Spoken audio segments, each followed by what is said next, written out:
We on the podcast, baby. Club Talk. Jay Brody. Yeah, baby, it's that Club Talk. Yeah, baby, it's that Club Talk. You're now listening to that Club Talk. And now, your host, Jay Brody. All right, yes, we are back right here on Club Talk Podcast. I'm excited about this episode today. I got a super dope creative guest in here today who I've been seeing this man work for quite some time now, and finally got him here on the pod. Before I introduce him, though, I'm going to shout out a couple of people who support the podcast. Back hometown Philly, gotta shout out my man, the best chef out there in Philly. Shout out to my man Joe with Chef Life Catering LLC. Whatever you need, if you need meal prep done, if you needed an event catered, if you looking for some home cooked, fresh, made to order food, that's right, delivered to you too, pull up on you, hot, fresh, and ready. Hit up my man Joe. That's with Chef Life Catering LLC. The description and links will be in the description of this episode if you want to hit him up. Also, shout out to my man Jamie Jenkins out there in Jackson, Mississippi with HelloBlackManJournal.com. If you are looking for tools and resources to help the youth, your youth, nieces, nephews, sons, daughter, whatever you got, hit up HelloBlackManJournal.com. Also locally right here in Columbus for my Columbus listeners, if you trying to get on your health shit, if you trying to get right, spring is here. Spring is right around the corner, and we hitting summer, so I know you're trying to get that body right. Hit up Whitehall Nutrition Lounge. That's right off of Broad and Yearling. If you're familiar with the Columbus streets and area, get you some shakes, some teas. They got a gym right next door where you can get your workout on.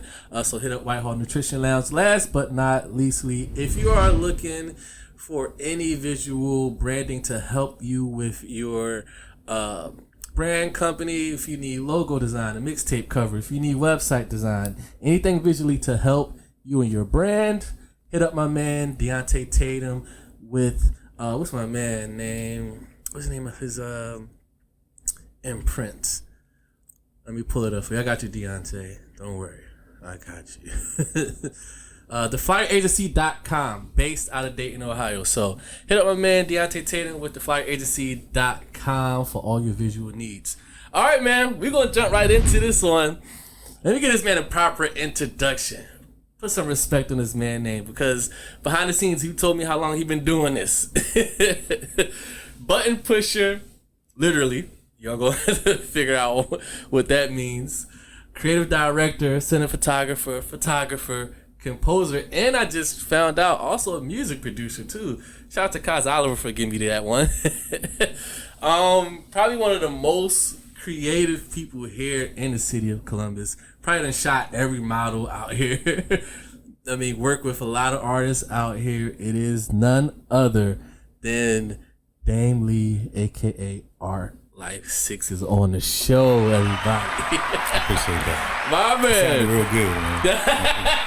I'm trying to make my guests feel as good as special. Nah, he did it right. Did that was solid. There you go. My man, this is exciting for me, man. I'm glad to have you on here. Thank you for making the time to come out. Absolutely. All right, so much to talk about with you, man. Like we chopped it up a little bit behind the scenes. I was like, hold that for the show. I had to slow him down this time because I wanted to like ask these questions and not miss the opportunity to get those things recorded. So, but before we get into all this good stuff, that how you got to where you're at right now, I kind of want to like start from the beginning. So, born and raised Columbus here. Yep.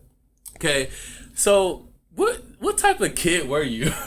Like, were you like? I'll tell you exactly what type of kid I was. I mean, Yeah. I was always drawn to like artsy stuff. I think, but I was an athlete. So I was really basketball, football, swimming. Oh, nice. Oh, you was dibba-dabbing all of it. Not even did with that when I was drowning in all of it. Yeah. My pops was an athlete. He wrestled at Ohio State. Word. So I grew up from, I started competitively swimming when I was 3. Damn. and then basketball and football, and like that pretty much ran my life. Also was a PK. So my dad was an elder. My granddad was a bishop of a church. Wow. I started playing the drums when I was 3. So I was like always like, I was always into the arts. Yeah, I say yeah. But I was always like, really at that time, like everybody knew me as an athlete. I was the one that the uncle came to and was like, "Hey, when you make it to the NBA, I need an RV. That's all I need." You was the lottery ticket. Yeah, I was the one that's gonna get up outside of here. Yeah, I was a lotto ticket for a while when it came to that. I mean, I was just heavy in sports, but I also I had a passion for music because the family that I grew up in, the church family, my Aunt Laura, and I got cousin Kim Tice. I mean, they've played on some of the biggest gospel albums, organ, keyboard. My dad played the organ. My dad played the guitar. He had his own group back in the 60s. Piano, my grandmother played the piano. And like I was on the drums before I could reach the pedals. So you pretty much grew up in a family environment that's just nothing but the arts and creatives. Yeah, and then I also have my aunt Brazil, who was a photographer or is a photographer. And so I grew up around a lot of art and a lot of creative stuff. Yeah. And then I wouldn't say, I'll probably say naturally I was just an athlete. Mm-hmm. So between athletics and then, some of the music stuff and all that, like I grew up. So most of your time was from the very beginning, and I lived across the street from the church too. Oh, right. So I was at that church, I was on them drums. It's like a second home. Yeah, Siblings? Absolutely. Yeah, I have 4 sisters and a brother, and I'm somewhere like in the middle. The middle one. Yeah, there's 5 of us that I grew up with. So my oldest, she's from Flint, Michigan. She lives in Arizona now, but the ones I grew up with in the house was my oldest, and then I was next, and then I had 2 girls under me, and then my little brother. So house full of us. Nice. Now, are your siblings also in the arts and creative too, or were you anomaly with that? They are, and they're not. My older sister, Lenore, she goes by a lot of different things. I don't know what she's going by now. Maybe Vonnie Blue. But she's done some a lot of different things. She writes. So she's had some stuff, some books published, and she's doing some children's books now. And she also does like some mixed media art and some things like that. I always get on her because she dibbles and dabbles too much, and she does about 17 different things. And I'm like, you got to squeeze that down into 2 to make it make sense. Right. Or you just going to be decent at everything. Right. Don't spread yourself and not too exceptional, thin. But she's always been like an artsy person, and she's probably one of my biggest supporters as far as like what I do now. Nice. Shout out to her. Yeah, round of applause. But then my other siblings, like the one under me, she's a chef. And she be fucking it up in the kitchen.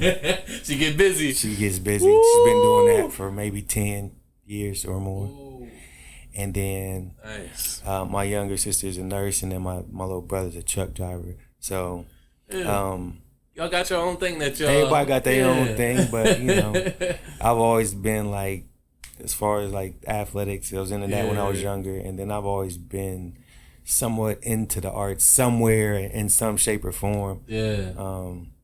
I think I really fell into it as a teenager with 90s hip-hop. Now, my older sister got me into it. She used to work at the library, Columbus Public, the main library. She had access and she used to bring home all the good stuff. Yeah. And I think I want to say in 91, she brought me home the Return of the 36 Chambers. Ooh. Or Enter. The first one, whichever the first one was. The first Wu album. She brought it to me, and I was completely like confused, right. But in love at the same time. Hey, what is this? What is it? Yeah. Run it back. But between that and then I just start like I used to follow her. She's 4 years older than me, so like everything she listened to, I would listen to. Yeah. So, even like the older stuff like Chub Rock and Heavy D and like stuff like that. Like I grew up 80s. I grew up blasting that stuff, just pumping it. Man. But probably before I even understood it. Right. And then like I just found a love in like 90s hip hop, like that whole range. And I would even say R&B too, like at the time. It was just like a great time in music. Yeah. Great time in music. Yeah. So that kind of took me, I think, in this direction slowly. I mean, I can explain to you how it kind of veered towards what I do now. But that was probably like the genesis for me. Yeah. Was like when she started handing me some of these, tapes and stuff. Started opening your mind. And then we went to, they used to have, how long have you always been in Columbus? No, I'm originally from Philly. Okay. Yes. I got here. So we used to have a flea market 2016. Here. 2016. Okay. Yeah. So we used to have a flea market here where Northern Lights is now. Okay. It's a big flea market and they used to sell tapes, I want to say 2 for $5. Oh. And I had bought a Black Sheep album when I was maybe 10. And I bought Crisscross, Totally Crossed Out. 2 for $5, right? I took these tapes home. Yeah.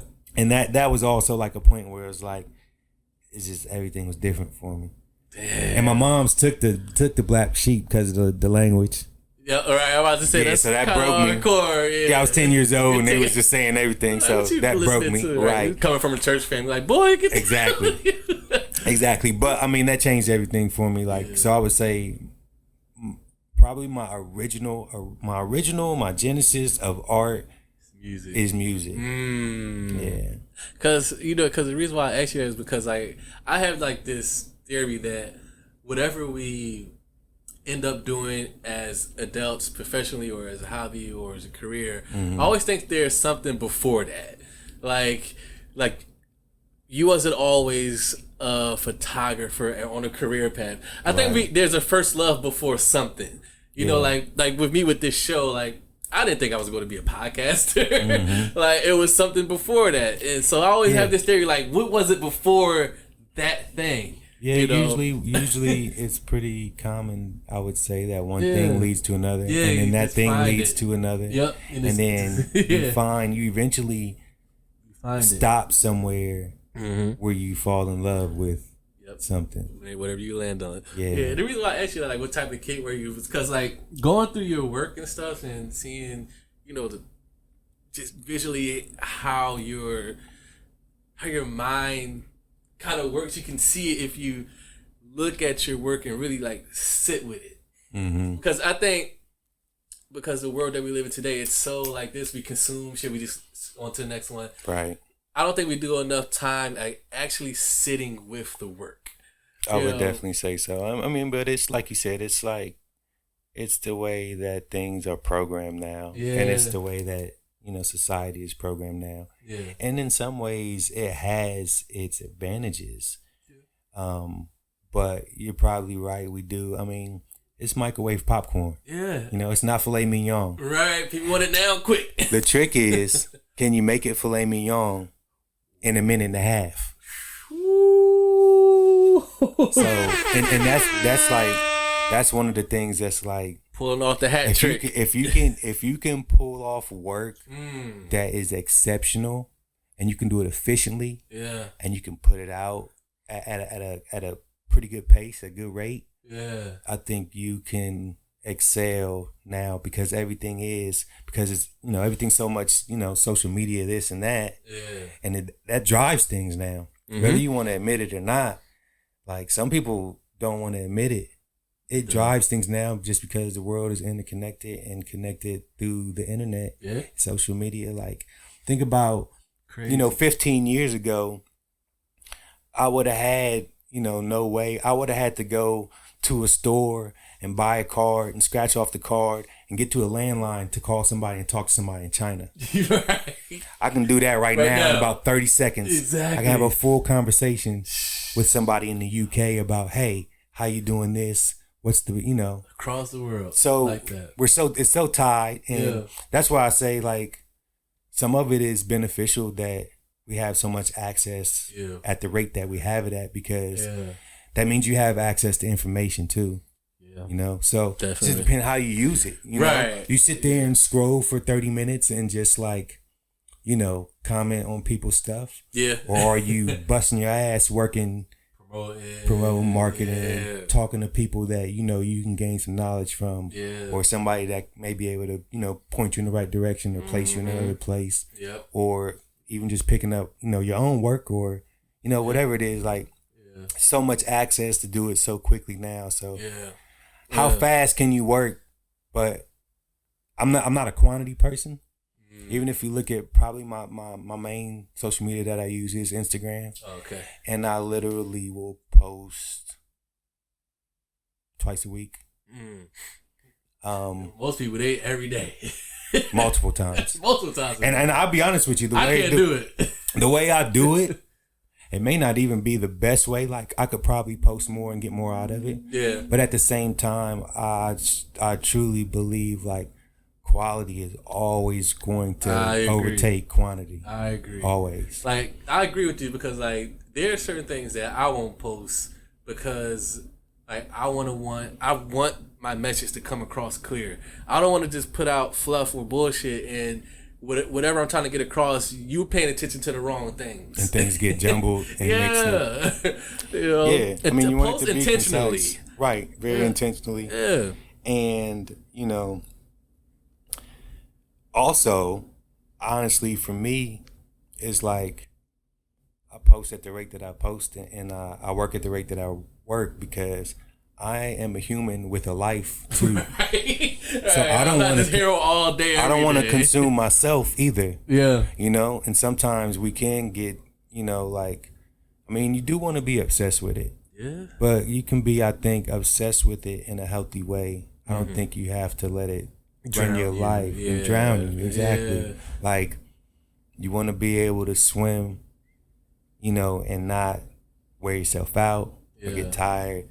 Or, you know, this or that. Like, you want to be able to do it efficiently and at a good rate. Yeah. But you also want to be healthy mentally, you know, and you don't want to be constantly looking at everybody else's material and trying to compare it to yours and then feel like you're less than and then it takes you to another place. And like, no, take your time. Yeah. Create quality work, whatever it is that you do. Yep. And, you know, put it out and be confident with what you put out. But yeah, I mean, that's just for me.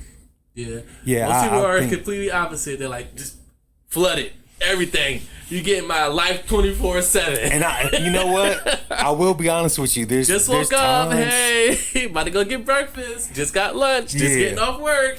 Picking up the kids. There is times and ways that can work. But to me, I feel like what you tend to do is, you know, once you go so hard, so heavy, so much that your audience gets jaded. So your audience is like, okay, maybe I like this, maybe I don't, but I know I don't want to see you 7 times a day. Right.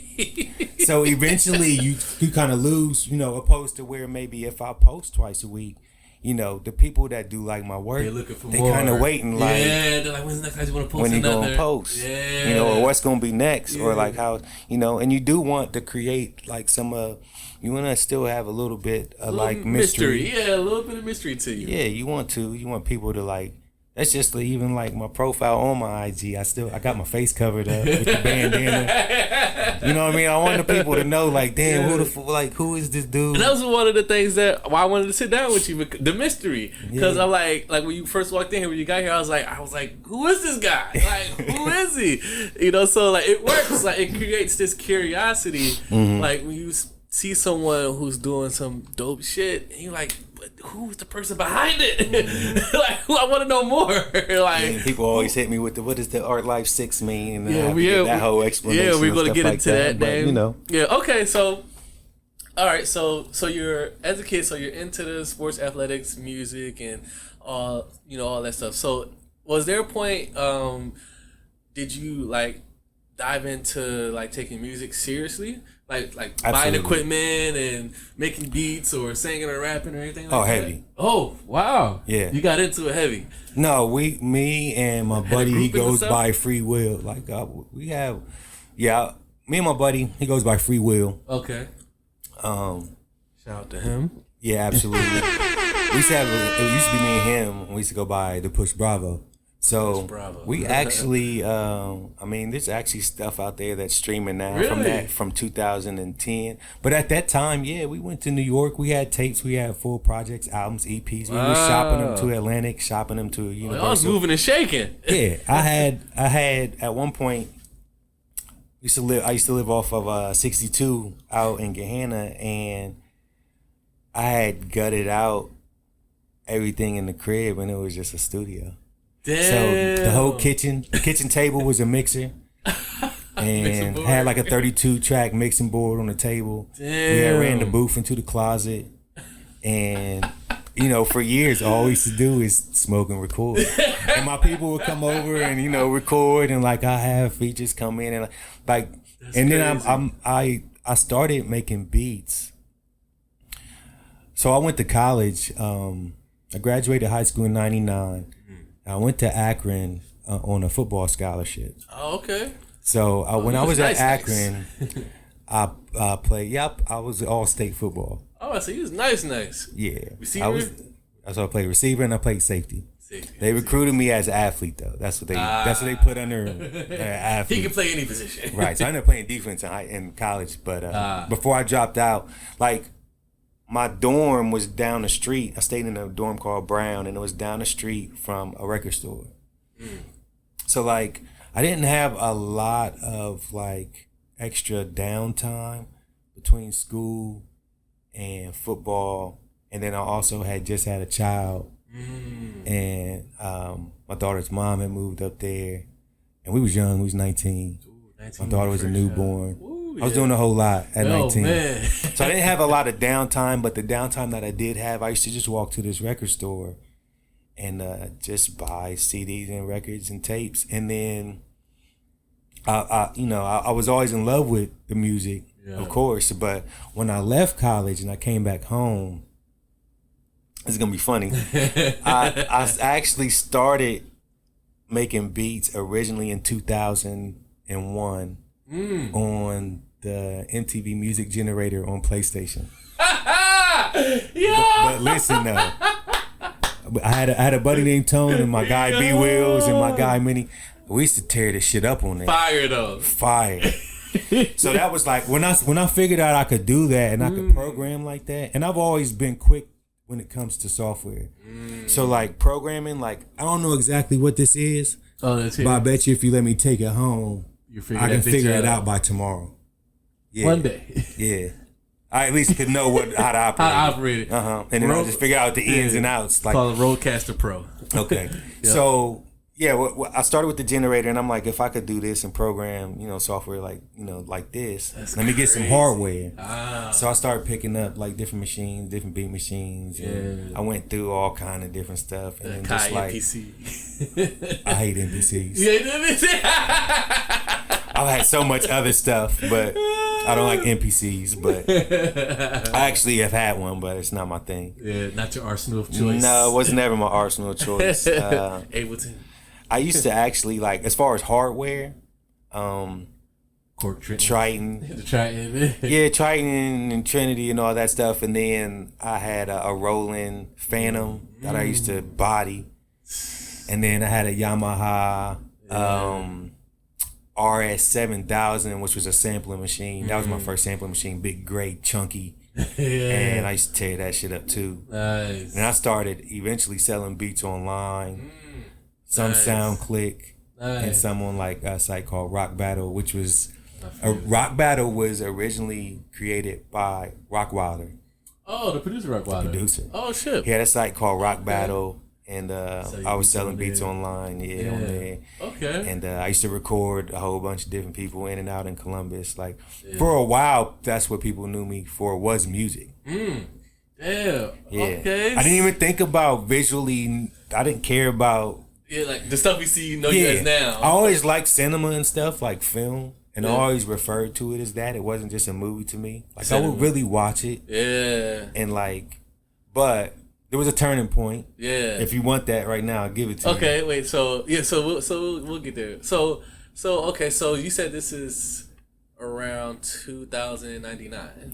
Well, I would say I started producing in 2000, and then probably from 2000 all the way to 2010, I was just heavy into music. For about 10 years, you were just... I mean, we traveled. My guy that I told you about, Free Will, he at one point he actually had a deal. He went to record out in Chicago, and they wanted to do a few things with him, and he was going to have a deal, but they wanted to pull him from what he was doing and put him in the group with a couple of Hispanic guys. He wasn't with it. It was like a bad situation, but like we had some stuff going for a while, y'all was making some and moves. we had some connections out in California and in New York. Wow. We had a guy in Atlanta named DJ FX who was actually the manager of Young Bloods, and like. We was working some things, and during that period of time, which if you also remember, that was a weird period of music. 2000, that was a snap. Yeah, that was all of that. So it was a weird period in time, but we was pushing it at that time. Shaking. Wow. Yeah, okay. And we actually dropped the album in 2008, and then another one in 2011. Wow. And then 2011, that's where the turning point was. That's where I switched.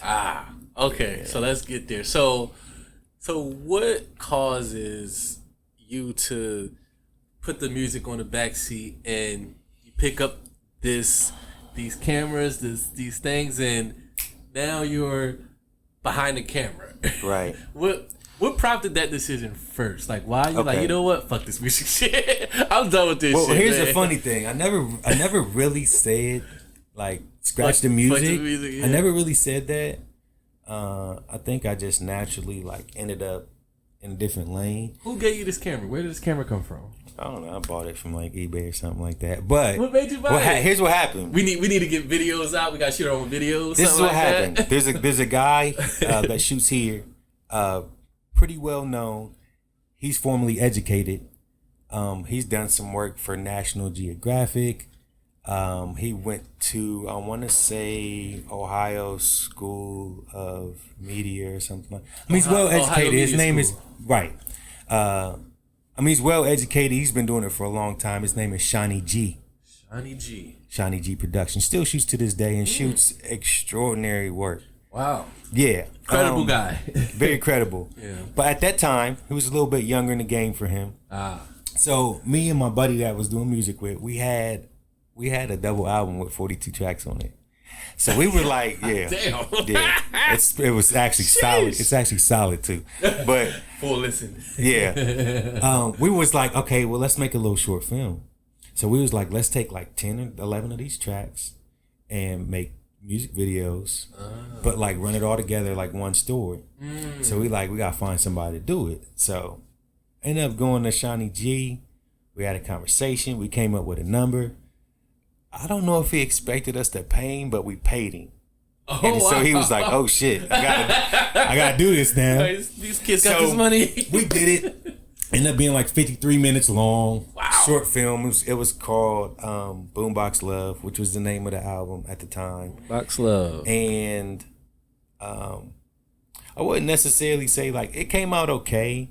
But like the way things got scrambled, like the time got funny. He got some other work he had to do. He passed it off to his mans, and then like a lot of hands in the kitchen. I won't put it on him exactly because we've had this conversation, me and him, and he, it was a learning experience for both of us at the time. But I think that made me say, knowing that I was creative and I had been programming beats for so long, like I knew I could pick up anything and like figure it out. Yeah. So I'm like, let me see if I go get a camera. Can I figure this out? Can I figure it out? So I went and got a camera. And what was this camera? What was the model? Give us you remember your first camera? It was a Canon T3i. Canon T3i. First camera. Yeah, that was my first camera. Which at the time was, that wasn't a bad camera. Yeah. People still use that to this day. Yeah, to this day. Yeah. It's a T3i. Okay. First purchase. Yeah. And I tell you what was funny about that time too is like I said, okay, I'm shooting videos now, and around the same time my cousin was getting married. She's like, well, will you shoot my wedding? Now anybody who shoots knows that weddings are like, they're stressful. Nightmare. They're a lot. And one of my first experiences shooting video was with a wedding. Jeez. At a wedding, and that was like a lot of pressure. And I'm thankful for that she gave me the opportunity, because it threw me into the fire. It's almost like when you get a newborn and they throw them in the water, force them to swim. Float, are they gonna swim? Yeah. Like, the natural human reaction is like to figure it out. Yeah, fight or flight. And she gave me the chance to do that, and it was tough. And when I look back on it now, you got through it. It came out solid. It came out good. Yeah. Even though it's my earlier work, and I'm not, it's not the best. You didn't fuck it up. That's why I say, as long as you don't fuck it up. I didn't. I almost did. Yeah, I almost did. I'll tell you real. Try to be quick with it, but the moment when the bride and the groom are saying their vows, I was behind, like up on the stage, and at that time, I thought I was the shit, so I had my camera on a gimbal. Right. Yeah. Well, I had been shooting B-roll before this, so like family and behind the scenes, blah blah blah. My battery dies. I'm on a gimbal, so and they're about to say their vows. You got to take it off the gimbal to get. I try to take it off the gimbal and I can't get it off, so I had to break the camera battery door off. Break the door off. Mind you, this is a summer wedding. I'm sweating balls. Oh, yeah, you sweat. I got beads of sweat running down my back. Oh my God. And I'm thinking, the most important part. And she's family, so she paid me up front. You know what I'm saying? So I'm like, I already got the bread. Like, I cannot. This is the one moment I can't miss, is the vows and the kids. I have to get this. If I miss this, I should just like walk out the building right now. Let me just leave. Let me just leave, and I'll send you your money. You know. So I literally couldn't get it off the gimbal. I broke the door off the camera, shoved another battery in there, and had to hold it in there while I was recording with the battery door open. And I got it, and they walked away. And somehow I got the moment, and then I had to run back and duct tape the battery door for the reception. Get the rest of this stuff. So it was like madness, but I was able to get it. But that was the moment that I said, "Fuck gimbals." And I will tell you this, to this day, that was like 12 years ago, maybe. Yeah. To this day, I shoot probably about 90% handheld. Handheld. No more gimbal. Steady cam. Nothing. Just handheld. I love using the camera I have now is a solid camera, and it has some good image stabilization. Yeah. Then the lenses too. Yeah. And then my hands, I've learned, that I can be steady and what to do and what not to do, and make sure. No more gimbals after that. I hate them, man. Yeah, 'cause you gotta unscrew. It's just too much, It's too much. There's so much going on. I got a buddy that shoots out in California, and he wanted me to come out and shoot. And he had the whole body steady cam that you hook it on, and it goes over the top. And I've just, it's great that it's steady, but I just feel so restricted. I really like to be unrestricted when I shoot. Yeah. So when you catch me out shooting, the most I may have it in a cage and having a monitor on so I can monitor certain things. Yeah. But it's just gonna be in a cage. That's about it. That shit gonna be in my hand. I don't like too much. I'm in that way. I am a minimalist. Yeah. Like, I don't want to be overwhelmed. I feel like if I can make, what I'm doing, if I can simplify it, then I have more freedom to like get what I want. Yeah.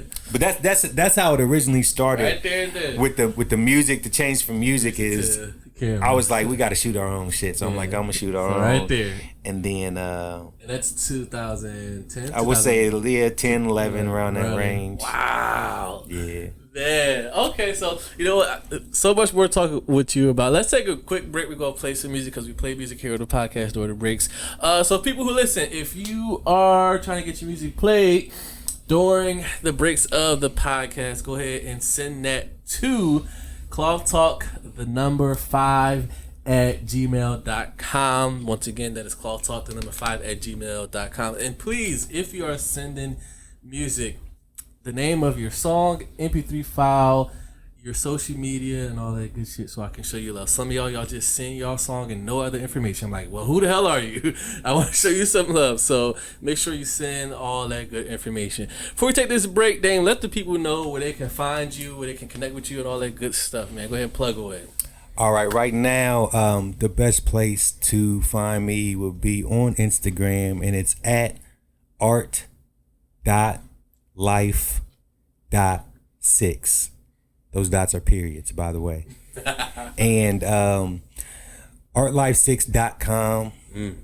The website is at the moment under construction, but maybe even not, because by the time this airs, it may be up, because I've been working it and just kind of revamping it. So Art.Life.Six.com is another place you can find me, or Dame Lee or Art.Life.Six on Facebook. But yeah, that's where you can find me. Nice and simple. It'll be right there, link in the description episode. So we're gonna be right back, right here on Clone Talk Podcast. Don't go nowhere. Bringing home the bacon, half bacon, got the finest out the plantation. Mommy twisted while she ass naked, watching Hulu. Laying back, positively too cool. Another episode we never owe, we got that new. Swagger hurting feelings, got no type of sympathy. Ain't no jacking on my side, my shit is simply me. Until we shining, baby, prime time on NBC. Yo, I'ma get these commas, be your baby mama's MCE. Thinking about me while she playing slow jams. Wishing I was there so we can slow dance, or give me top with no hands. She told me on the low that married life was slow, fam.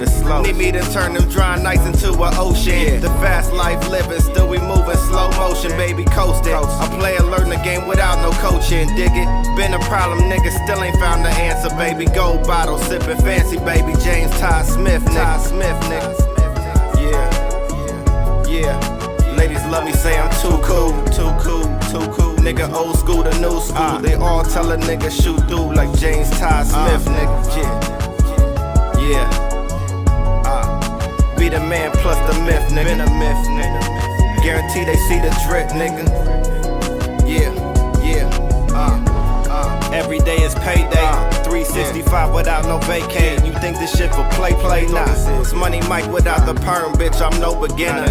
Don't be sorry, hope be careful. Where was your antennas? Walking with a mean bop. My mama swear I need Jesus. Pull up to the spot, sharper than the old player creases. And Shorty say she want it now. She don't care who sees us. Tear shit to pieces like in Belly and Tommy did the Keisha's. Wild for the night. Nigga living on the edge, yo. Hit the scene, they barely speak, but I can feel the stares though. Couple dollars never hit the fact these niggas weirdos. I'm styling on the ones with 20,000 in their earlobes. Crushing pink cookies in a plastic bag. I'm bad, nigga, rocking the bells. She know I'm doing it well. Hey lover, she said it's more than a crush. She under my spell, but I'm just lounging like I'm Uncle L. James Todd Smith, nigga. Yeah. Ladies love me, say I'm too cool. Dame Lee is here, aka Art.Life.Six, one of the most creative people out here in the city of Columbus. I work with every damn body. Okay, man. So, when did you realize you had it? With was there a moment where you can pinpoint like, yo, yeah, with the camera? Yeah, like you know what, like yeah, I got this shit. Like, was it a moment where you felt like I arrived? Like, I'm talented at this shit, yo. I'm really dope. Like, cause you gotta flex a little bit. Like, you know what? I can do this shit. You know, I don't really know if there was. I don't know if there was a moment where it really was like. Ever look back at a photo or shoot or something like, yo, that shit is ill. Like, I did that. Honestly, man, I think I really like. I probably have always thought that I'm good at it. Even, I love it. Even when I wasn't good at it, I probably was like, this is the shit right here. And I look back at it now and it's like, that is terrible. So at that moment, I will say though, like anything that I've done when it comes to like music or production or the camera or visuals, confidence always there. It's always been there. I've always been, my work has always been well received too. So that's probably helped, my confidence. Yeah. I would say like I've slowly come to where I'm at now. So I'm sure in the future I'll be going other places. But like originally when I went from music to the camera, I was shooting like, weddings and more formal stuff. And then I did some traveling between maybe 2014 and 18 to where I ended up being in like 41 different states with my guy Free Will. Wow. Who's down in he's down in Miami now. Damn, dope. But during those years, I found a love for street photography. So I used to travel, and every time we would go on the road for a few weeks at a time. I'd come back home for a few weeks, and we'd be right back on the road. And I would always carry a couple cameras on me. I'd have like a film 35mm camera, and then I'd have like something digital. Yeah. Some of the times I would just document the trip. And I would just shoot some video, and some of this video that I've shot from years back ends up in videos now as B-roll. Don't tell nobody. It's a secret right there. Yeah. But no, I mean, I slowly got to where I was at now. But like street photography, that changed a little bit for me, and I realized, damn, I could shoot some good street stuff. And then I started shooting architecture and street and people in the street, and then I got, I turned into the weird guy that would like follow somebody down the street because they looked interesting, and if I could get this right shadow, I turned into that guy. Right. But I did fall in love with street photography probably between 2014 and so 17. First thing that you dove into was the street photography? Yeah, that was the first thing that I really loved. Like even when I picked up a camera and I started doing like weddings and like senior pictures and stuff like that, I don't think I really loved it. I think I was just good at the editing, and I knew what I was doing. Yeah. So it was like, I could do something with this. But the street photography is something that I started to like really enjoy for myself. Yeah.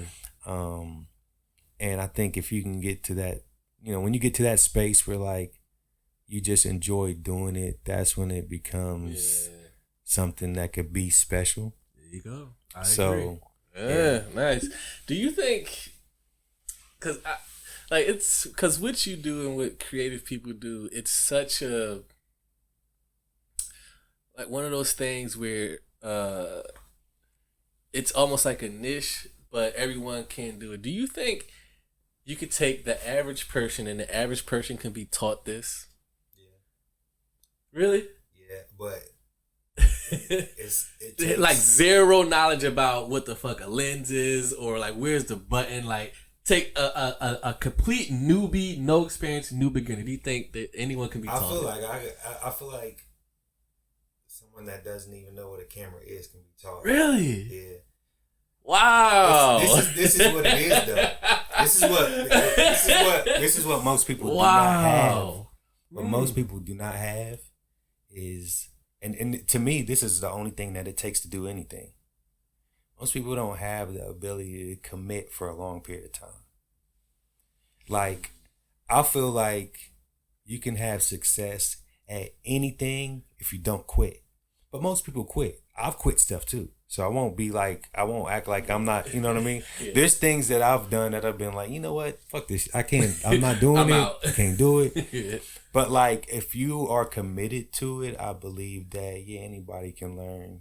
Wow. Yeah. It's just like, calculus in school. Like when you're in elementary school, you have no idea how that shit would work. Hell no. But you're taught, and then if you fall in love with the mathematics and the calculus and the formulas and how it works and the structure of it, if that's something that you fall in love with enough to be completely committed to it, you're gonna be good at it.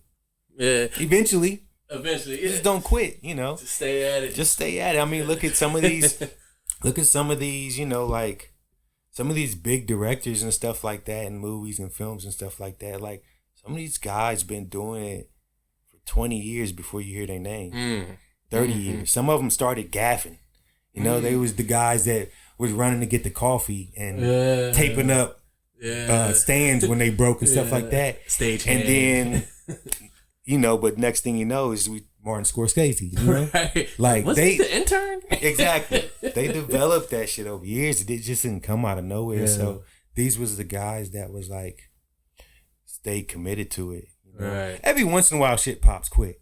Yeah. But that is rare, It's rare that something, like that happens every once in a while in music, and people think it's gonna happen a lot. Yeah. And nowadays it can happen it can happen a little bit more often because of the fact that we all have the same access to everything. So, you know, if your grandma want to put out an album tomorrow, she got access to do it. Yeah. And the world can hear it. Right. You know, the world, she can put it on Spotify and Apple Music, and they can listen to the shit in Australia tomorrow. Word. So we all have the access to each other like that now. So things can happen a little bit quicker now, but I feel like anybody can learn anything and be great at it if they're committed to it enough. If you had a person like up under like we just try like this project, like we'll take completely newbies and stick them with experienced photographers, and like you had a person, what would you say would be the first thing you would stress to them, like the first thing you would teach them about a camera? They have no knowledge. The first thing you would say, this is the first. We're talking about the know. technical aspect? Yep. Shooting. First thing you would teach them. They holding the camera for the first time. They like, first thing you need, this is what you need to understand about the camera, or what you need to know, or how to do this, how to do that. Well, there's sometimes I forget. It's how you put the battery in. Yeah, turn it on. Make sure the camera's the power on. button. Make sure the lens cap is off. I was guilty of that a lot when I was younger. Why is it black? Why is it just black?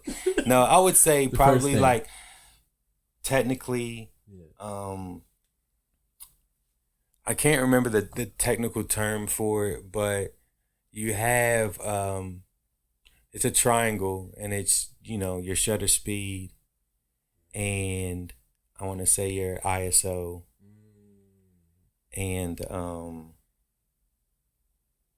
obviously not able to teach this very well. I can't remember the third one. Aperture? But, yeah. Thank you. Aperture. It is your aperture. So those three work together. So I think I would teach them that ISO, you know, your ISO, aperture. right? Your ISO and your f-stop or aperture, and your shutter speed all work together. If one of them is wrong, then it's gonna fuck up the triangle. So understand how those work together, right? Yeah, and then, I mean, there's ways to keep it real basic. Yeah. But I would say that would be the first thing. And you sit down and teach someone. And other than that, man, really just like, go out there and I don't know, maybe how to focus. Focusing the lens. Because something out of focus is pretty much worthless unless can't use it. Yeah, unless you're tricky like me. You can doctor it up a little bit. I just shot something for Kaz the other day, and the last shot of the video is completely out of focus, but I used it. Ooh, you got away with it. Yeah, I worked. It worked so well somehow. Like I blended it with the. So, but after ways you can get crafty and tricky. Right, you can do it, but like for the most part, if something's out of focus, it's trash. Damn. So, that's important. Learning how to focus. Yeah, that's video and photography. If it's out of focus, then what's the point? Damn. Yeah. Here's what I want to ask you, because I've been curious about this. Like, a lot of my questions drop from curiosity. What's often overlooked about the world of like photographers and photography? Like, because I think people, we really just see the imagery. The final image. We just see the imagery. And I don't think that a lot of times we often look at what it really takes to see what we just saw, to get what we were just captured. Mm-hmm. You know, like what is often overlooked about that world of photography and videography and cinema and all that? What are the average people that missing? Like we just don't give a clue. Well, I'll tell you first things first. I think when it comes to that is, and you hear it all the time. It's actually a joke within the shooter community. Is that you just got a nice camera. Damn, what's that? What you got? That's a dope ass camera. Yeah, and I mean, having a nice camera that has a lot of functionality is great. I mean, it's the tool, but like, if you don't know how to use the tool, then it's useless. You know, if you put me in a forklift and just be like, I want you to move this from A to B. Right. Like, it could be the best forklift in the world. If I don't know what to do, if I don't know how to do it, if I don't know how to properly run it, then It's a great for Yeah, exactly. So I would say probably the mind behind the camera. Not so much the object. Right. And then the application of how you use that. Like sometimes I used to take some of my older cameras that were like the specs on them were like way outdated. And I would take them out and try to see like how much dope material I can pull out of them still. Wow. Because that was forcing me to be like, all right, this camera can't do this, and that, like my newer camera. So how do I compensate? How can I like make this interesting? You know, do I have to go into this hotel and go all the way up to the top floor and wait for the maintenance guy to open the door so I can get on the roof? Wow! And just shoot it from like just to get the shot. Right. Jeez. And I actually spent time when I was doing the street photography. I got comfortable with getting. I got real comfortable with trespassing and getting put out of places.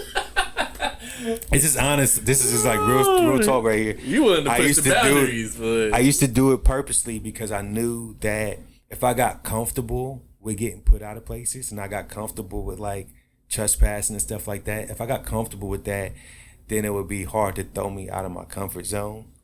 So I'll shoot. I'm okay with shooting anywhere, and I have no problem being told you have to leave. That's fine. Like I'm very comfortable with that now. But that allows me to go places that maybe other people wouldn't try to go. And I've also learned how to talk to people when I do get approached. For, right. You know how to de-escalate the situation. De-escate it. And, like, or can I just stay? Can I stay? Yeah. And they're like, all right, just hurry me get out of here. Right. I shot a photo shoot a couple years ago with a model named Michelle Weaver, and we shot at Levesque Tower, in the tower downtown, like the hotel, yeah. And it's beautiful in there. I've never been in this. Oh, it's beautiful in there. We were asked to stop shooting, of course, but by the time that we were asked, we had already shot 1,700 shots in 2 reels. We shot 2 reels. So by the time we was done and we got asked to shoot, it was like, hey, you know, we got enough. We got plenty. Yeah, we're out of here. Thank you so much, and you know, but like we just here for extra now. Right. I would say though, to go back to your original question, I would say it's a lot. Like it's not always the equipment. Yeah. The equipment is a tool. Yeah. And the better tools that you have, the more options that you have, and the more things that you can do. But you better know how to work that tool. It's just like when I go back to all the way back to my producing, the MTV Music Generator. Man, we knew how to work that thing so crazy because we grew up playing video games. Yeah, not the high end equipment. Like, if somebody gives you a video game though, you're gonna work it because you grew up playing video games. True. So at the end of the day, it was just a video game. Just applying it how to a can we manipulate application. it? Exactly, and it had a sampler. Yeah, so you could really like dig in and like, get busy. I mean, we lost a lot of those beats over the years, but like some of that stuff will hold up today. Crazy, and and that was 20 years ago. What it was made on, you have no idea.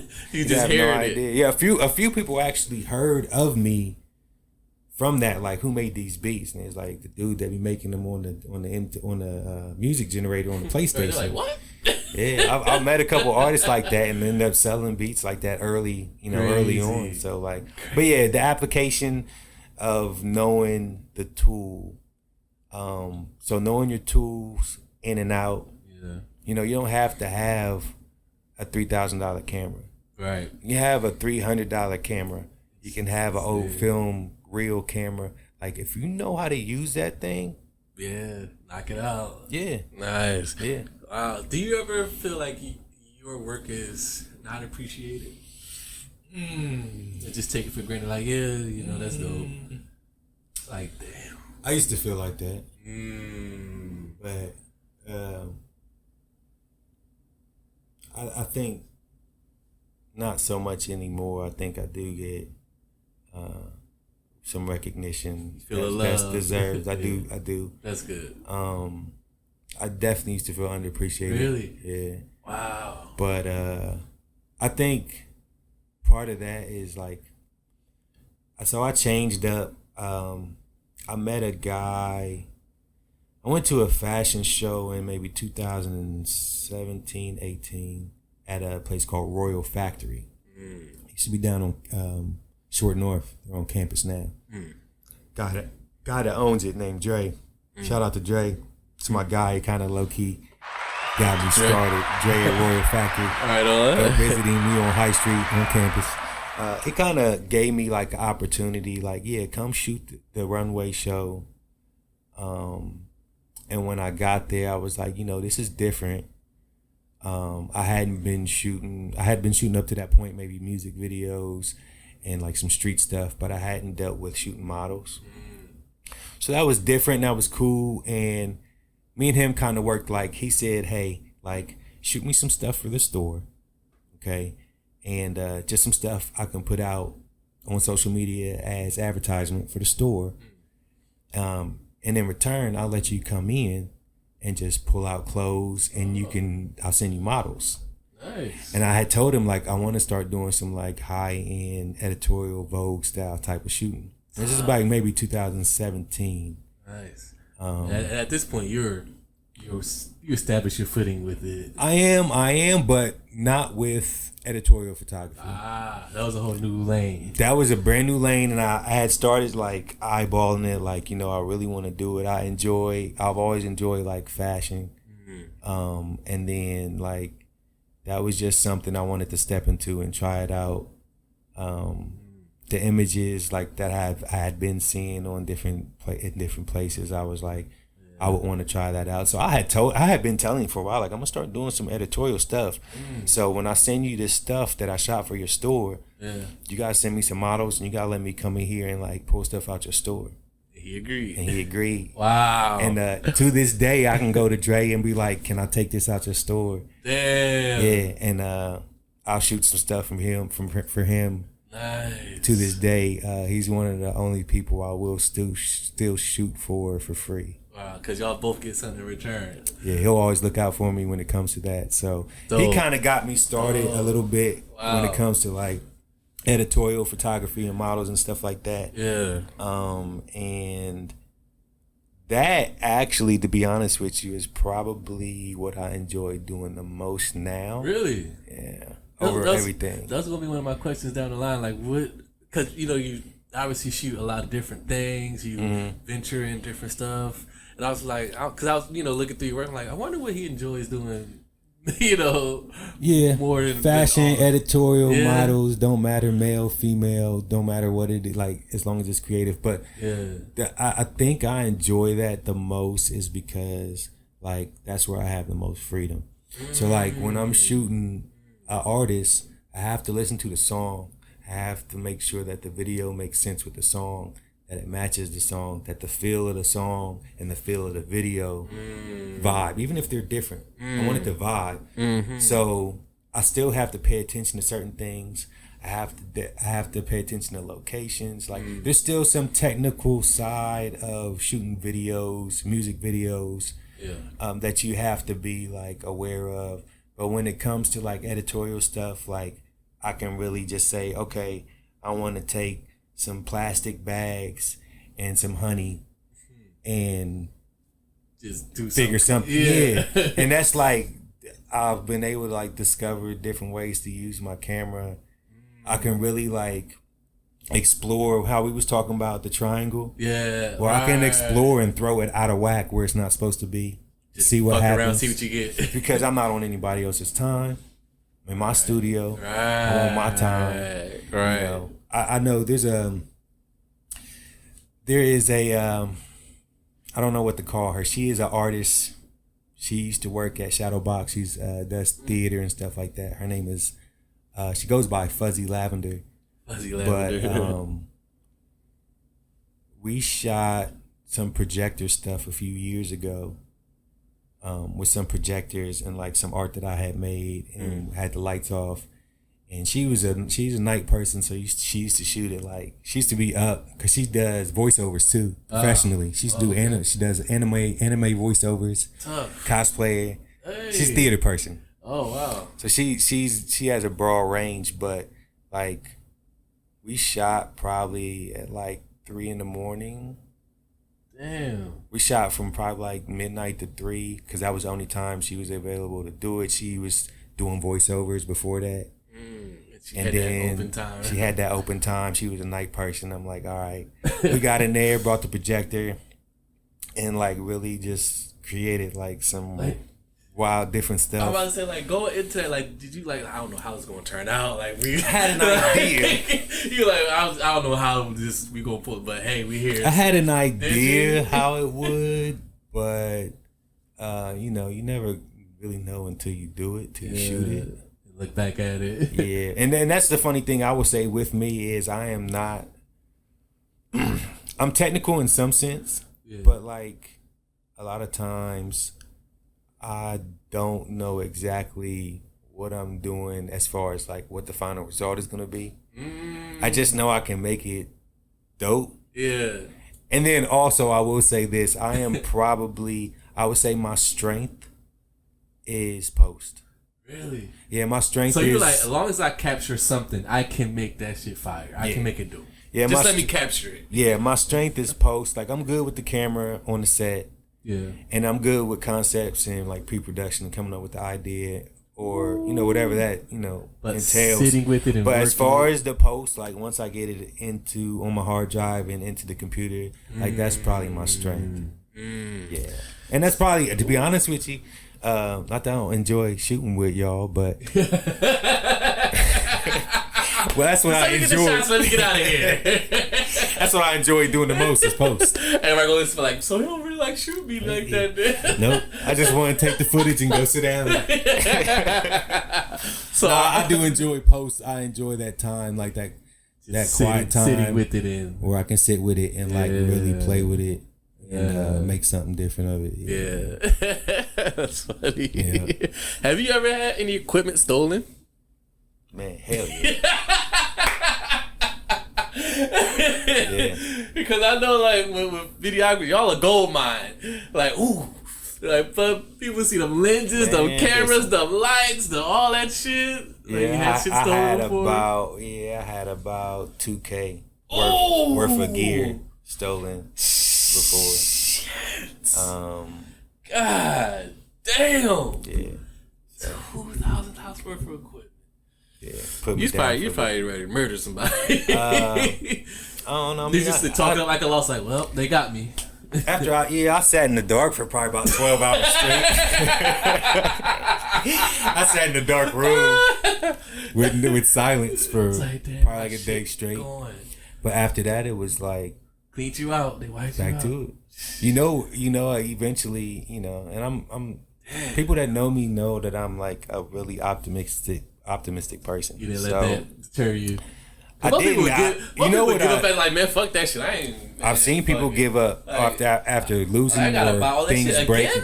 Yeah. Like, no, I'm good. No, I probably a couple days later found it to be a great excuse to spend money. Re-up. Yep. So I'm like, ooh, I get to get a new lens, a different camera. Like you looked at it that way. I looked at it in a good light. It just took me a day or two to get past it. Like, yeah, that's a hurt piece right there. That hurt. It's woo. Yeah, it'll break you. But shout out to the person who got that shit. Wherever you are, they probably know how to use this shit. They probably end up selling it. Right. Whatever. Man, let's take one more break here. We're gonna play some more music. We got a couple more questions we're gonna ask. Oh, we got a new segment on the show, Dane.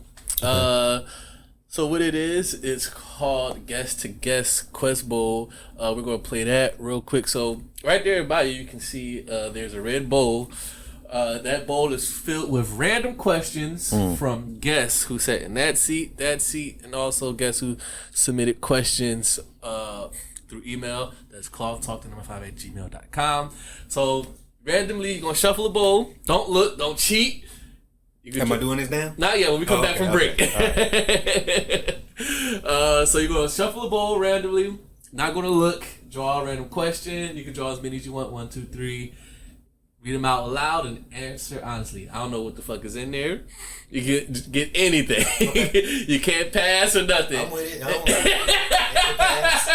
And then at the end of the episode, you'll add questions into there. So think of some questions. It could be about anything. Okay.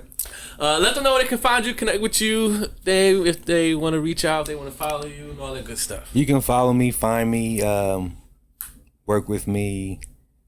Best place right now is Instagram. And it is at Art.Life.Six. The dots are periods. And that's probably the best place. You can also visit Art.Life.Six.com if you're looking for work or to connect or whatever. So, yeah.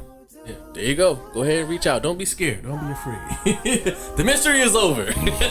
He's revealed himself. Probably the one time you probably ever see him in this type of environment. Yeah, I'll be back editing right for the next 2 years. It'll come out of this cocoon. All right, we'll be right back here on Club Talk Podcast. Don't go nowhere. In the club, screaming out like, who do you love? No IG. With all of these bras, I swear one of y'all coming home. Yeah. John Wall, I'm finna flex. If I'm with your bitch, then I'm finna sex. I don't apologize for nothing in the past. Bad boy, I'm puffy, combs in the flesh. Like, oh no. DJ knocking that new joint. Molly in a drink, now she tryna fuck. Shorty face down and the bottoms up. Loud in the air and the bottoms up. Like way up. See, I'm a real nigga, I don't chase them. Throw a couple dollars for a fast break. Get a 1 tuna, that's a layup. Hater. Who do you love? Are you for sure? Is it me? Who do you love? Yeah. Are you for sure? Tell me it's me, girl. Are you for sure? Do you love? Yeah. I don't got a problem being friends with you. Long as you got plans to bring your friends with you. Couldn't give a fuck if your man's with you. Girl, why you acting like I am with you? Yo, like you don't know. Getting bucky in the back at the photo. Got you missing from the party like we're homegirl. Ask shorty, can she take it? She like, oh no. The sky is the limit. Oh hell no, it isn't. A nigga, one moon and the stars. You know I got chips, is you free though to lay up? Bars, talking about who do you love? Baby, you know I'm the one. Talking about who do you love? Baby, you know I'm the one. Yeah. Who do you love? Are you for sure? Are you for sure? Are you for sure? Who do you love? Are you for sure? Are you? Who do you love?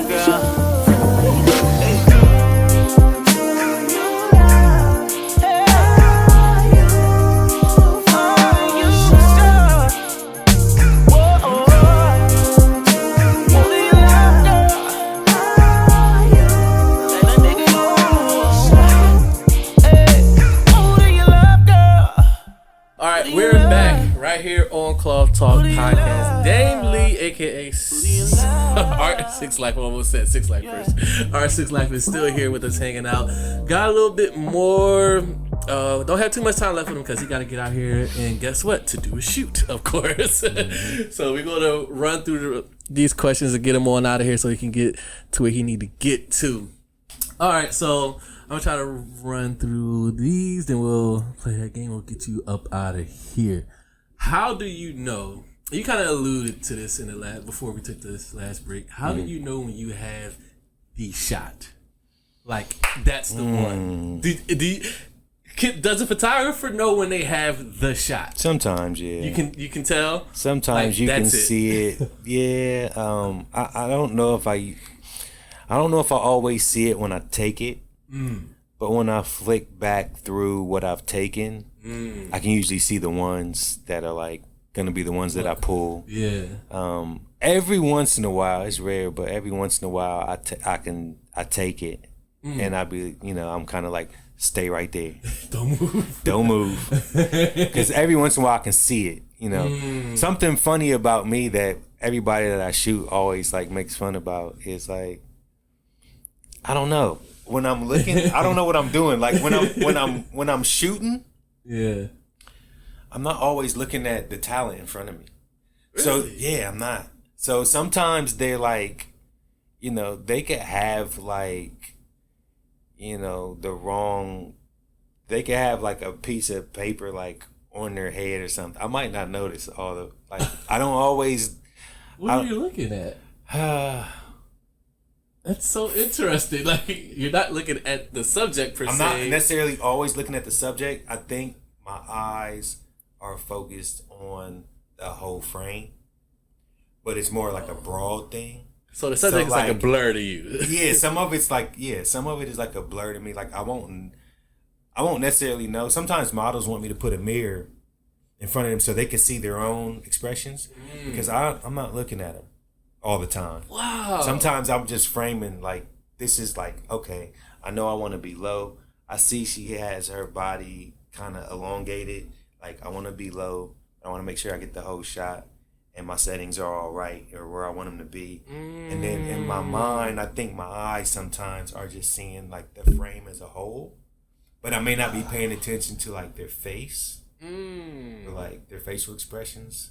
So wow, I don't always see my talents, especially their face. Like, and even when I'm shooting video, it's the frame. Same thing. Yeah, frame. Like I want the frame how I want the frame.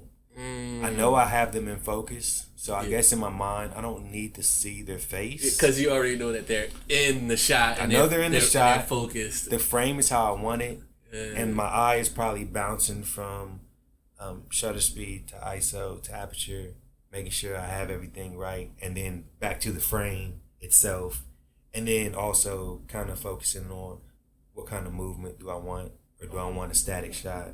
Wow. But I'm not. What's a static shot? A still shot. Oh, okay. Like on a tripod. Got you. Which I rarely use, but I will sometimes. But do I want a still shot, or do I want to add movement, or do I want to be? And this is all happening in split seconds. Yeah, it's all happening, just flowing. It's all just happening. But yeah, I rarely do look at the actual at the actual person. Talent's face. Wow. Sometimes Sometimes I'm actually like, I know I have what I want, and I'm just like watching. So sometimes I will do that. Sometimes I just watch off the camera and just kind of just be looking at the performance. Interesting, because you got it. Yeah, I know I'm where I want to be. So. Dude, that's interesting. Every once in a while, though, I do catch the shot. In video too, sometimes I'll see like the way that the frame looks and like what's going on in the background. Yeah. Sometimes I'll see it, and when I do see that, I will work the hell out of it though. You're like, we gonna get this. Yeah, I'll shoot. If I see something that I know is absolutely dope, we're gonna get that. We'll shoot it 5 or 6 times. Yeah. Are you a photographer and videographer that works like multiple shots? Like again, let's get this again. I need you to give me that again. Give me that again. Give me that again. Only like constantly only working the subject. Like, God damn. No, I would say only when I did, like in that case we was talking about. Only when I see it and I know it's like exceptional. Yeah. Will I do that? Yeah, you'll push them to give you what you need. Yeah. But for the most part, I actually enjoy working with talent, and I kind of like I enjoy allowing my talent to like do their thing.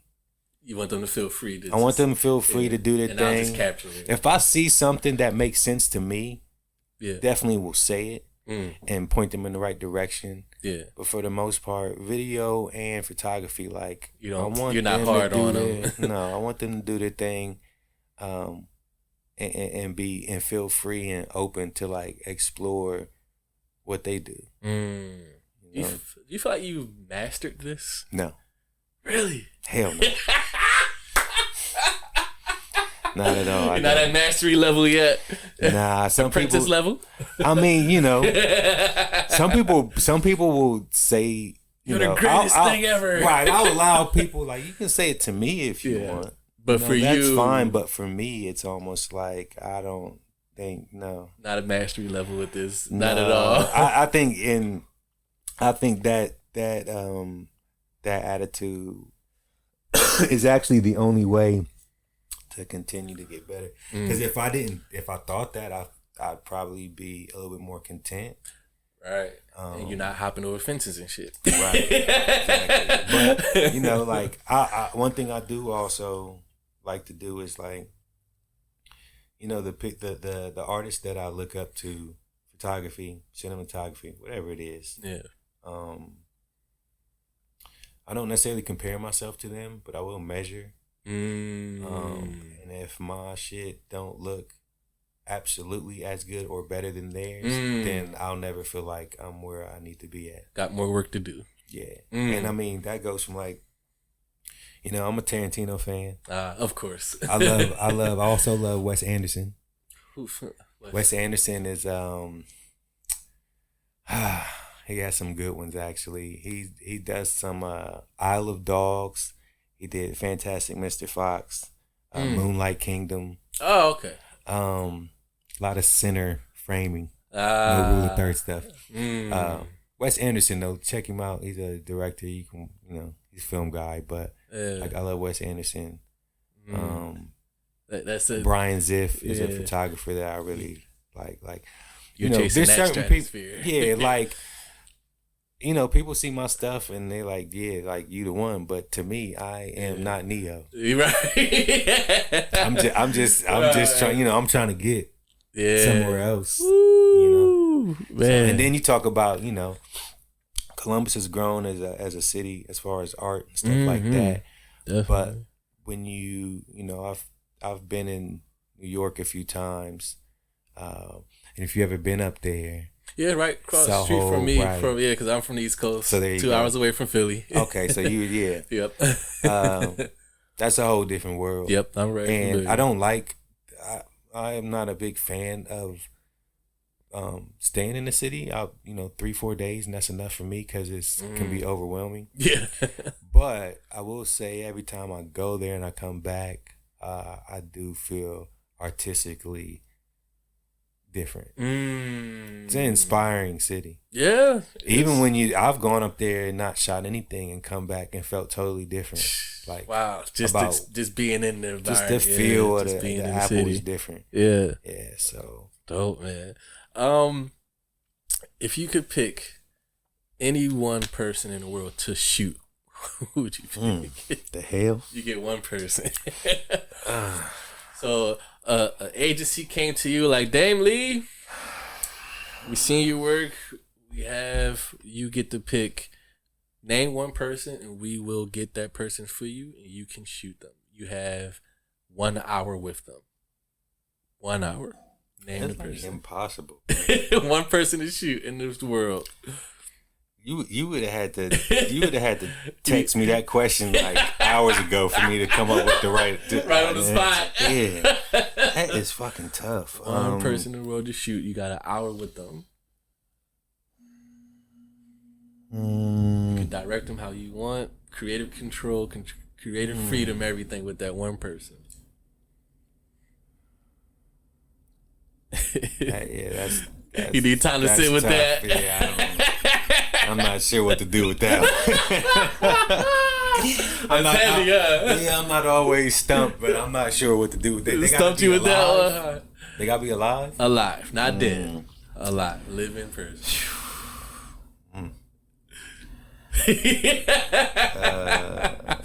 We can swing back to it. Jesus? I don't know. That's a tough question, man. I really don't know. I would have to really like sit with that. Who would that one person be? Yeah, I'm sure there would be there's names I can come up with right now. I don't know if that would be. But they'll probably change. Yeah, it's so much talent out there. As far Absolutely. As like, I would tell you this: it probably would not be like a straight. It probably would not be a model.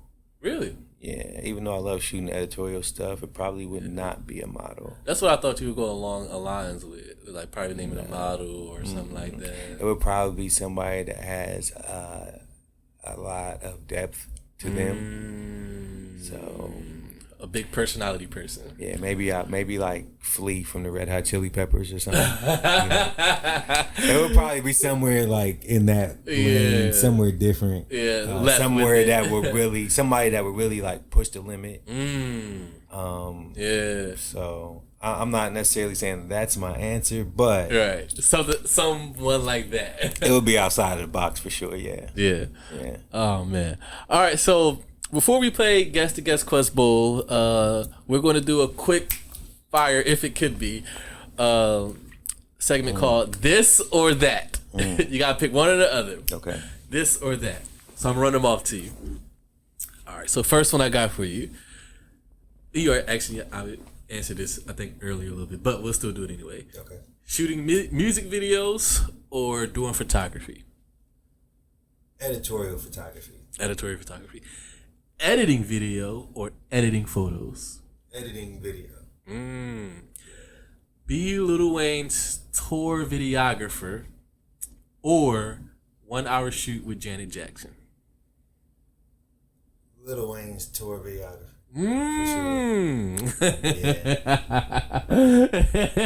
Yeah. All right.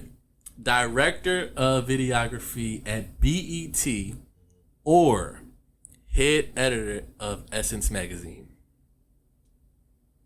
Director of videography at BET or head editor of Essence magazine?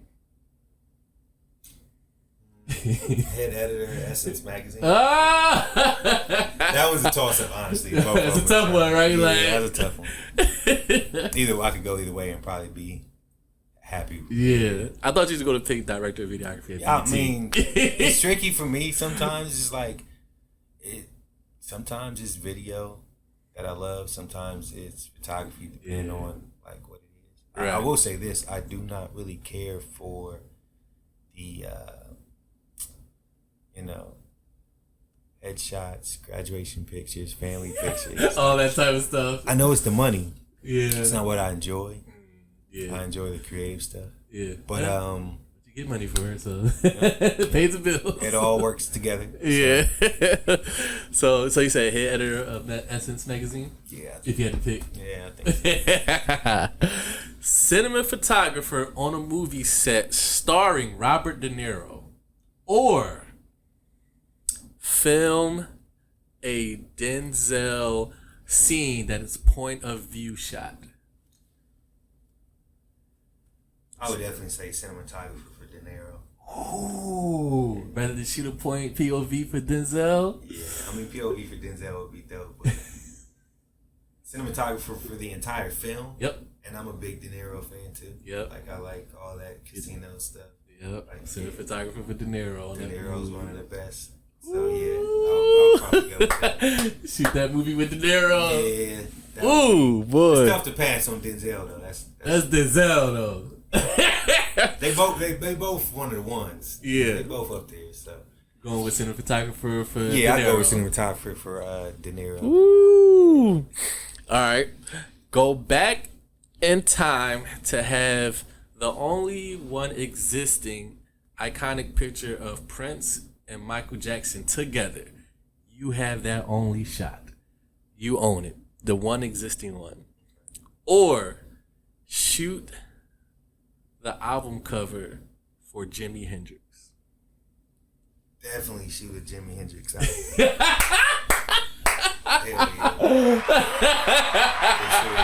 Tell us why. I think the Prince and Michael Jackson having that photo, it would be like you got that only photo in existence. I mean, obviously, them is like two of the biggest icons ever. So that only, but see, to me, it feels like not the only, but that would be like a money thing. You can like sell it, right? That would be like, okay, I got access highest to this. bidder. I'm the only one. Yeah, that would be like, $10 million, $20 million. Like, okay, now I'm rich because I got this photo. But big payday.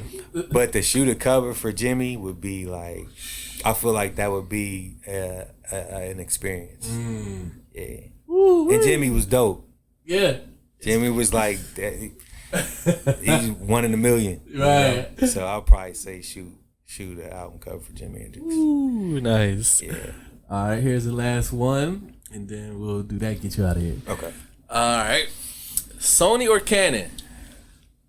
Neither. Panasonic or Nikon? Panasonic. That's what I shoot on. That's my shit. You want to call it Panasonic or Lumix, whatever. There you go. That's my shit. Rank those 4 brands: Sony, Canon, Panasonic, and Nikon. Best or worst? Best or worst? Yeah, rank those. Me personally, I would say Panasonic, Canon, Sony, Nikon last. Poor Nikon. Yeah, you knew they was last. You didn't know the order of the other 3, but you knew. I knew. Yeah, Yeah. Nikon be last. Do you think Nikon can really compete? Because no one really goes to Nikon. Can they make a resurgence and compete with these? They can. Yeah. But I mean, it would take a lot. Like the technology, especially like Sony. Yeah. That technology that they have, as far as like the low light stuff that they got, and then Panasonic. You know, I mean, they fucking powerhouses, and Canon too. Like when you talk about the bigger, like the upper echelon of cameras, and the big boys, Canon actually probably would beat out Sony and Panasonic. So I mean, it's tough. Can Nikon compete with them? Probably not, but they can probably stay in the game. They probably hang around and pick up the scraps, you know. So unless they come out with something, some different technology. Okay. I think that would save them if they way. came out with some different technology, which is always possible. So Yeah. I feel it. So if I took all your prized possession, your best cameras and stuff that you use, and thrown you the lesser end, could you still come out what you come out with the lesser end? Yeah. I believe so. Wow. Yeah. I think because of the fact that my strength is post, that I can always figure out. Doctor that shit up. I can always work it out. I don't necessarily, they say like as a videographer and a photographer, you're taught not to rely on post. Like get the shit right in the camera. That's why you have all your settings and everything. You want to get it right in the camera, but sometimes shit happens on set, and you got to fall back to what you can do in that computer. And I think that I'm lucky in a way that is my strength, because if it doesn't always work out in front of the camera or on the camera, I can usually get it to work in post. Nice. So that's why it allows it. I do feel like it allows me to shoot really freely, because I'm not always worried about the mistakes that I'm going to make. If I make them, I make them. If I'm trying to do some extra shit and I accidentally bump my shutter from 180 to 200, like I've done that plenty of times. Shit. Like if I do that, like I can make something out of it. I'll make it work. Wow. So ever had any unhappy clients that like when you gave them their stuff back to, like they wasn't happy, like just pain in the asses to deal with? No. Always had a happy client. Yeah, I think I've done. Maybe here and there I end up doing like a revision of a few clips Touch-ups here and and there. stuff. I've never had someone like Completely not dissatisfied. happy with the work. Usually people are pretty ecstatic about the work. No refunds. No. No refunds. All sales are final. All sales are final, absolutely. No, I try to, I have, in the past, I've had to teach myself to like, when I first started doing music videos, I really used to,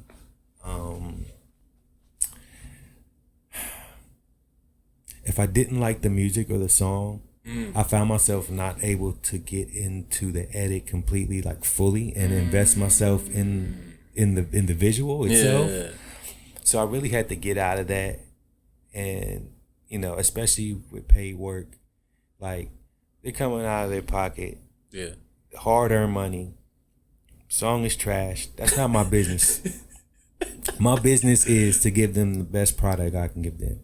Right. So I think I've learned to be able to accept, still put my foot all the way in to something that is not necessarily my thing.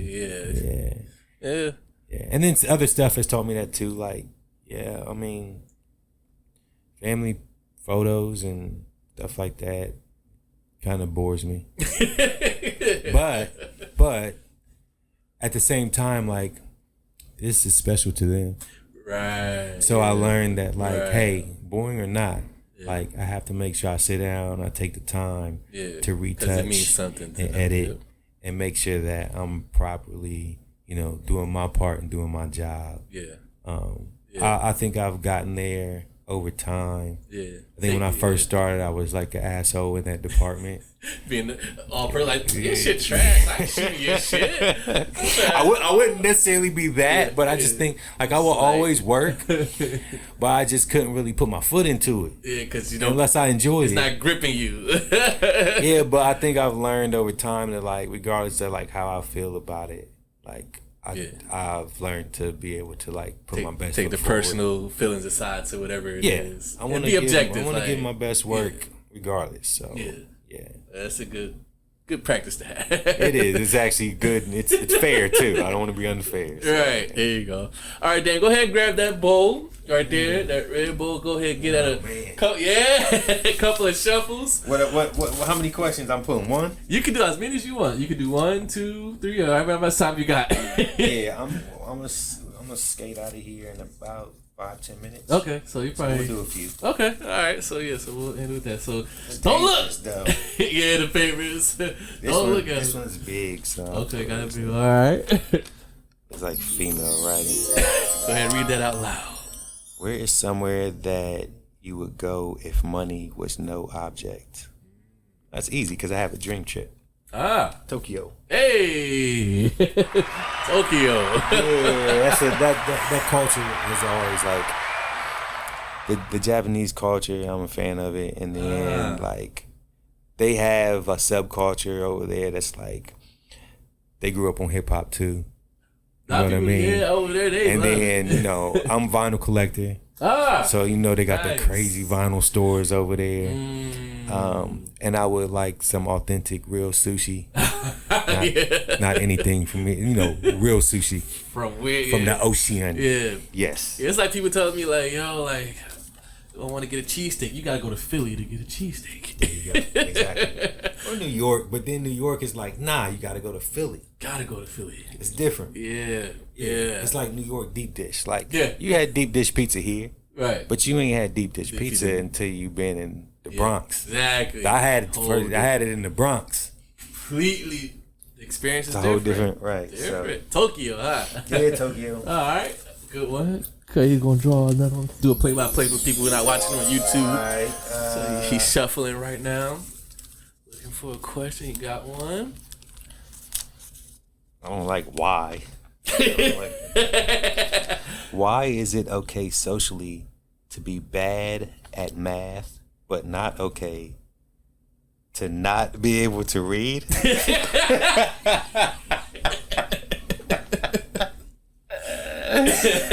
Well,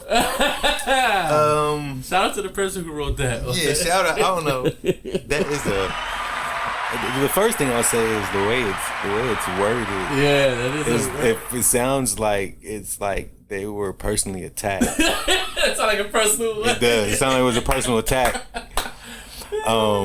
Good question. Let me read it again. Why is it okay socially to be bad at math, but not okay to not be able to read? I would say the only reason I would say that is because even though we do need math on a daily basis, reading is fundamental and probably the more used skill. And if I could only do one of the two, I think I would prefer to be able to read than to be able to do math. If you had to like, yeah, if I could only do one, like I use a calculator for math. right. There's no calculator for reading. So maybe that's why. I don't know. That is a strange and also interesting question. Yes. I'm gonna leave it alone. Who the fuck came up with that? I told you it could be anything in that damn bowl. What was that? Yeah, it was a very interesting question. All right, we'll do a couple more. All right, you got time for a couple more. Y'all fucking with the podcast so far, go ahead, subscribe, like, drop a comment, all that good stuff, share. All right. If you could have any superpower, flying excluded, what would it be? Can't choose flying. I think the ability, this is selfish, but probably the ability to predict the future. Ooh. You do a lot with that. You could. So you want to know what's... I don't even need to be physically different. If I can know what will happen 7 days from now. Ooh, it's like the ultimate cheat code. It is the ultimate cheat code. I don't need to see through be invisible. vision or like I don't need none of that shit. Just the ability to predict the future would be wow. Would be pretty powerful, I think. I'd say. Yeah. Like you got everything is right. You got it all. Exactly. Yep. Damn. Nice. Okay. We'll do one more here. All right. One more guest to guest question. If you wake up with the opposite genitals, I don't like this already. You picked it. Can't turn back. No. If you woke up with the opposite genitals in the morning, but they were porn star quality. Oh. And it can never be reversed. What you doing? Yo,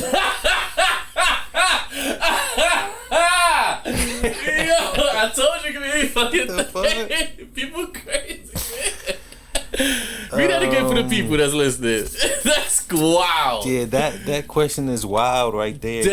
It's so open ended. Like, what you doing? Like, what you mean? What I'm doing? It leaves it up to you. Like, what you doing? Read that one more time for the people that's listening and watching. If you woke up with the opposite genitals in the morning, but they were porn star quality, and it can never be reversed, what you doing? The first thing I'm gonna address is the porn star quality genitals is like odd to begin with. I mean, I get it. Well, I know what you're saying, but I don't Trying to put it up like you got best and best. Yeah, like okay, but they're the opposite, so I don't want to be a hoe. Right. So. Because I'm a man, so I would have female genitals, but I don't want to be out here just like so you have rock 'em, sock 'em. Yeah. You know, honestly, my only answer would just be, I guess, living my new life. I don't know. Accept it. I would, accept it. I don't think I would take advantage of it because I wouldn't want to be. Yeah. That is crazy. I still have my own mind. True. And I don't necessarily want to be, thoughting around. So I think I would just going about my new genital life. There you have it, everybody. Dave Lee, aka Art.Life.Six. Oh, that was one question we didn't even ask. Art.Life.Six. Art.Life.Six, sorry. That's all right. Where did the name come from? I didn't even ask you that. Well, the name, okay, so. Art.Life.Six. Have you ever, so when you go back in time and think about like your own past, I feel like you have so many phases, and different phases, of life. To me, they almost seem like their own separate life. Like for me, like chapters in your life. Yeah, like for me, like when I was a kid, that was one life.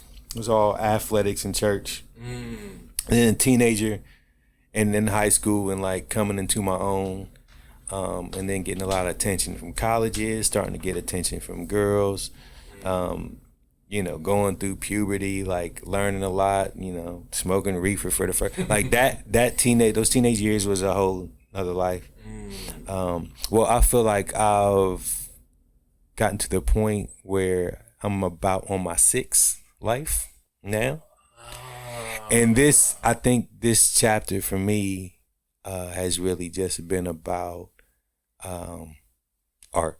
And that's what I've dug into. That's what I've enjoyed. That's what I've really committed to. We talked about commitment earlier. Yep. I think I've committed to art probably in the past 5 or 6 years pretty heavily.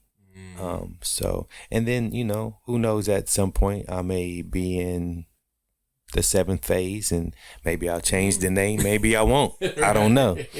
But that's where we're at right now. So that's why it's Art.Life.Six. It's probably my 6th chapter of life, and it's been pretty much dedicated and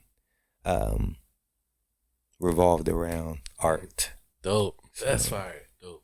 If you could leave anything with the people today before you get up out of here, what would you like to tell the people who's watching and listening out there? If you want any last words you want to leave people with? Whatever you want to do, whatever that is, whatever you're driven to do, stop bullshitting and commit yourself to doing that. And that doesn't mean, study hard and do well or don't do well or try or pick and choose. Like, really commit to it, and I think you'll be successful at whatever it is. So that would be it. Just commit. Yeah. Yep. I love it. There it is, everybody. Dame Lee, Art.Life.Six. Broke it down for y'all what the name mean. Y'all probably won't see him again for another 2 years. He's gonna go back into his creative world, do what he does. Got some editing to do. Right, got some editing to do. And he gotta do some boring work that he doesn't really, he's not enthused about, but hey, it makes money, so gotta get the check. If you fuck with this episode, subscribe, like, comment, share, all that good stuff. We'll see you next time on another episode of Cloth Talk Podcast. Peace.